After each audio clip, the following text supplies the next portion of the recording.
Cek sound. Oke, bismillahirrahmanirrahim. Assalamualaikum warahmatullahi wabarakatuh. Kembali lagi di RYD31 Media. Oke, cuy. Jadi pada video kali ini saya ingin ngebahas tentang seorang pembalap MotoGP yaitu Johann Zarco yang baru saja menorehkan rekor top speed MotoGP terbaru, cuy. Wow.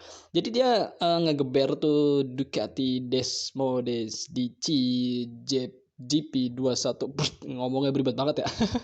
Ya, pokoknya Johann Zarco mengendarai Ducati GP21 dengan kencang banget. Dia membuat rekor baru untuk dunia MotoGP yaitu dengan mencetak 364,2 km per jam. Wow, itu kencang banget cuy sebenarnya. Itu kencang banget dan itu mengalahkan rekor-rekor yang sudah tercatat sebelumnya yang dicatat oleh official ya, oleh Dorna, yang semuanya itu juga diisi oleh motor-motor Ducati ternyata cuy. Woi, keren ya. Jadi saya pada video kali ini hari Ahad ya, tanggal 28 Oktober 2021, dan nanti malam akan dimulai race MotoGP juga, race Moto3 juga, race Moto2 juga. Jadi mungkin Moto3 agak lebih nggak terlalu malam ya, karena kalau MotoGP sendiri di Indonesia sendiri pukul 12.00 atau 24.00, atau mungkin ya kita bisa bilang mungkin hari Senin aja kali ya bilangnya ya. Oke, kita balik lagi ke topik utama yaitu tentang Ducati yang sudah menyentuh rekor-rekor baru nih. Baru dimulai race MotoGP, belum dimulai, baru kualifikasi, baru free practice segala macam.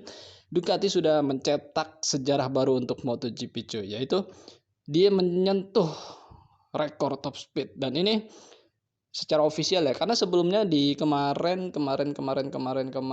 itu Zarco juga sempat dia cetak top speed, tapi itu nggak tercatat oleh Dorna karena tidak official. Karena kalau yang official itu ya bisa masuk ke free practice 1, free practice 2, free practice 3, dan seterusnya sampai kualifikasi dan race itu bakal dicatat sama Dorna. Ya, Ducati banyak menyentuh hal-hal baru di awal MotoGP 2021 ini, seperti yang dilansir oleh TMC Blog. Walaupun mesin Desmosedici GP21 dipastikan sama persis dengan mesin GP20, namun mulai dari sasis, swing arm, setup elektronik, dan aerodinamika, banyak sekali yang baru dihadirkan pada MotoGP GP21 yang dipakai oleh 4 pembalapnya, yaitu Jack Miller, Francesco Bagnaia, Johann Zarco, dan Jorge Martin. Ya, jadi ini ya, Bastianini dan Luca Marini dia nggak dapat motor GP21-nya Ducati ya, atau motor terbaru dan yang terupdate yang diberikan oleh pabrikan Bologna ini ya. Dan keterbaruan ini diberikan langsung kepada beberapa pembalap mereka, bahkan di race weekend pertama mereka di Losail Qatar ini. Yo. Lap time rekor 1 menit 53.380 yang awalnya dipegang oleh atas nama Marc Marquez terkoyak-koyak cuy oleh 8 pembalap pada sesi kualifikasi tadi malam ya, yang dimana Pecco Bagnaia berhasil mencabik paling keras dengan lap time official 1 menit 52 detik 772 poin, atau sekitar 0,6 detik lebih cepat dari yang dicetak oleh Marc Marquez pada tahun 2019 kemarin ya.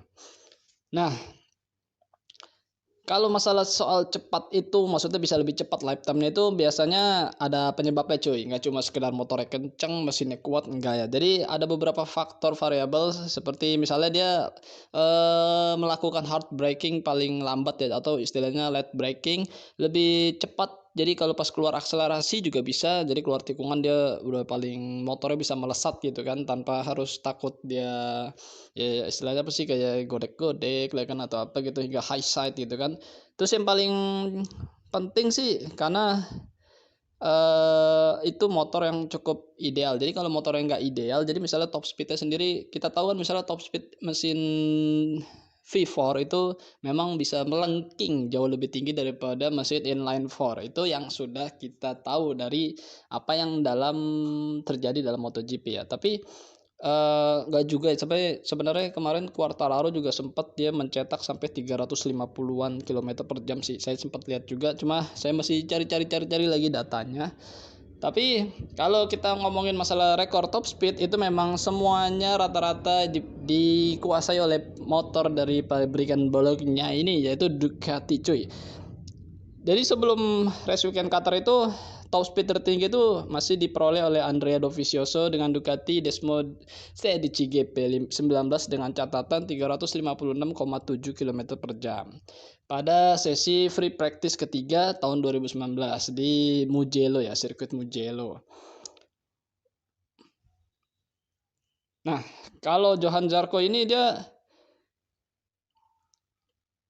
angkanya atau top speednya itu 364,2 km per jam. Bahkan itu dia dapat pas lagi free practice 4 ya, pas Qatar semalam. Itu bahkan Jack Miller pun bisa mampu mengalahkan top speed Dovizioso cuy. Jadi Jack Miller itu mencetak 357,6 km per jam saat kualifikasi 2 di Qatar juga. Jadi Andrea Dovizioso tergusur hingga posisi 3 nih. Kalau kita lihat daftar top speed 10 yang terkencang yang official MotoGP ya. Maksudnya yang tercatat oleh official MotoGP. Jadi ini saya kasih lihat ya. Ini semuanya pembalap Ducati semua, penggeber motor Ducati mulai dari Johan Zarco karena yang tercatat dia sebagai pencetak terbaru 364, Jack Miller 357, terus Andrea Dovizioso 356 yang saat free practice ketiga di saat GP Mugello, Andrea Dovizioso lagi, Jack Miller, Jorge Martin bahkan dia bisa sama juga mencetak. Padahal dia rookie ya. Dia 356,4 km saat free practice 4 di tadi malam juga di Qatar juga. Ini luar biasa ya. Kita bisa bilang kenapa? Karena seorang rookie pun saya juga hebat ya. Jorge Martin luar biasa lah. Makanya waktu itu saya sempat ini kan, maksudnya kemarin di konten sebelumnya saya sempat kayak ya agak-agak cukup berharap lah Jorge Martin paling nggak masuk 5 besar ataupun ya 10 besar lah, 10 besar ya kan. Ya kalau itu kayaknya memang dia cukup adaptasinya cukup bagus juga sih dengan GP21 ini kalau kita lihat. Ya itu jadi mungkin gitu aja tentang rekor top speed yang bisa dikoyak-koyak oleh pembalap Ducati semua ya sampai saat ini. Pembalap lain belum kita, maksudnya pabrikan lain ya, kita lihat ya memang motornya tidak di setting seperti itu ya, mungkin gimana kan ya. Jadi misalnya kayak pembalap Honda atau pembalap Yamaha, Suzuki, KTM, Aprilia ya mungkin ya mereka menciptakan motor dengan filosofinya masing-masing dong. Tidak mungkin bisa ini. Ya mungkin Ducati memang dengan konfigurasi mesinnya dan juga semua yang diciptakan oleh mereka itu mampu membuat motor melengking lebih tinggi dan juga bisa mungkin akselerasi keluar dari tikungan itu bisa lebih cepat juga dibanding pabrikan lain. Tapi ya kita nggak tahu nanti malam siapa yang kira-kira menang. Boleh kalian tulis di kolom komentar kalau kalian punya prediksi ya. Jangan meramal dong, prediksi ya. Kalian punya prediksi kira-kira yang podium ini nanti mungkin menurut kalian Fabio Quartararo atau Maverick Vinales ataupun Valentino Rossi, karena kita tahu Valentino Rossi nanti malam akan start dari posisi 4. Wow. Atau mungkin Francesco Bagnaia atau mungkin Paul Espargaro karena dia start dari posisi 12, bisa aja, kita nggak ada yang nggak mungkin. Ataupun dari pasukan Suzuki, karena kita tahu Suzuki itu apa ya, dia walaupun startnya di posisi belakang tapi kalau pas udah rest dia tuh udah bisa merangsak ke depan dan juga bisa mungkin ngisi-ngisi podium di depan tuh sangat mungkin banget. Karena ya bisa dibilang Suzuki itu kedua pembalapnya seperti itu, dia masih kewalahan saat kualifikasi tapi saat race dan long lap mereka bisa jauh lebih stabil, konsisten dan juara. Akhirnya tahun kemarin mereka juara kan dengan Joan Mir. Oke, gitu aja mungkin video kali ini. Terima kasih kalian telah menyimak video kali ini. Bila ada prediksi kalian tentang siapa yang juara, boleh kalian tulis di kolom komentar biar lebih seru aja kan. Saya pengen tahu kalian punya prediksi siapa. Tulis ada di juara 1, juara 2, juara 3. Nanti saya juga akan tulis prediksi saya dan komentar tercepat akan saya kasih pin ya. Gitu aja. Terima kasih. Wassalamualaikum warahmatullahi wabarakatuh.